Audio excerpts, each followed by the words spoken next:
Well, Noel, now I can officially say it's good to see you again and welcome back to Fort Worth. Thank you.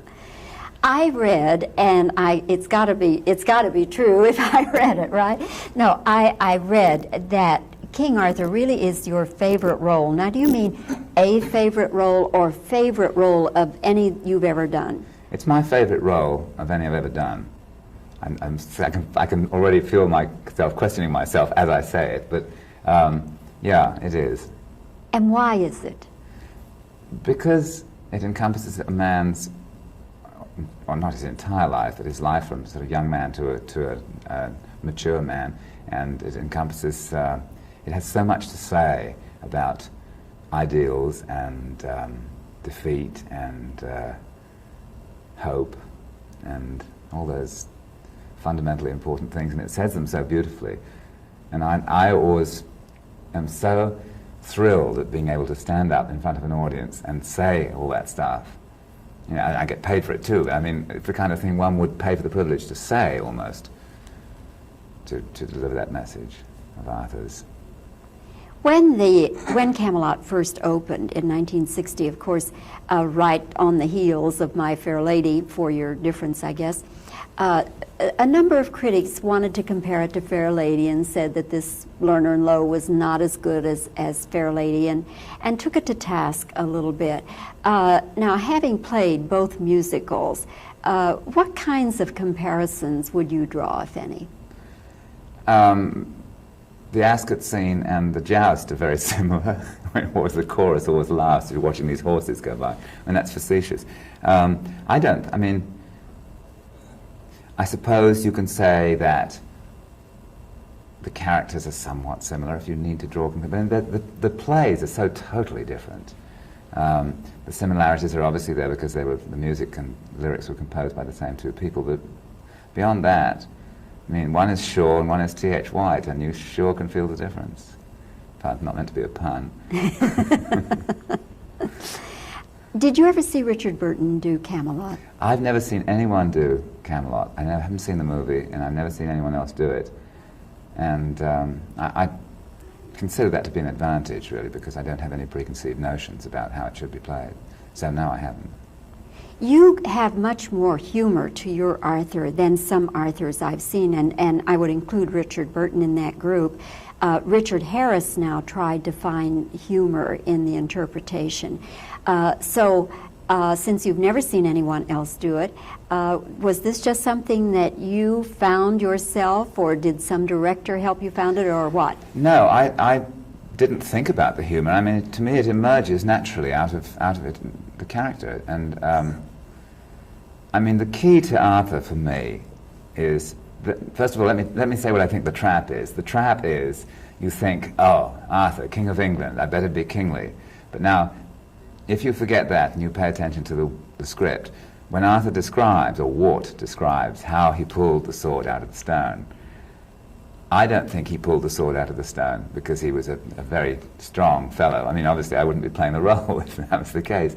I think he pulled the sword out of the stone simply because he didn't know it was a magic sword, so therefore he had nothing blocking him, so therefore he just came right out, where all these other people had thought, you know, I'll get the magic. So I mean, that's my little thing I keep in my head for the way he is. He's an innocent, you know, and he didn't want to be king, and there's nothing particularly kingly about him. And he grows into his kingliness by having to deal with these situations, and he deals with them in a very human way that comes from him having been raised by a wizard, a shaman, a witch doctor, whatever you want to call him, in the woods, and being very close to nature. Do English people like Camelot?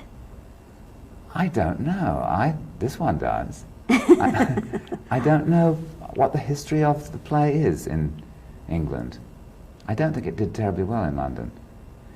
Well, mind you, see, I suppose there's a certain amount of reverence that English people have for the Arthurian legends, and they probably think of Malory and Tennyson before they think of T.H. White. And of course, T.H. White was very flip about the whole thing, and really what he wrote about, he used the myths to talk about humanity, which is basically what myths do anyway. Some English people might be put off by the lack of reverence to our great mythical king, You live in Maine. That's your home, isn't it? Yes, it is. Do you go back to England ever? Once in a while. I don't go and live there. I have 3 grown children there, so I go and visit them, or they come and visit me. And the recent wedding, for instance, are those kinds of things, do you feel yourself suddenly being more British when those kinds of things are in the news? I find myself compelled to be more British because all kinds of people say, "Oh, you're English, and did you watch the wedding?" You know, in fact, the lady next door to the apartment where I'm staying here in Fort Worth listened to it, watched it at 4 o'clock in the morning. I know because I could hear it through the wall. So I gave up and got up at about 6 and watched it myself. But I don't. Yeah, I'm very glad I'm English, and there are things about English institutions that I find very appealing and very nostalgic. Okay. All right, let me just ask you one last question then.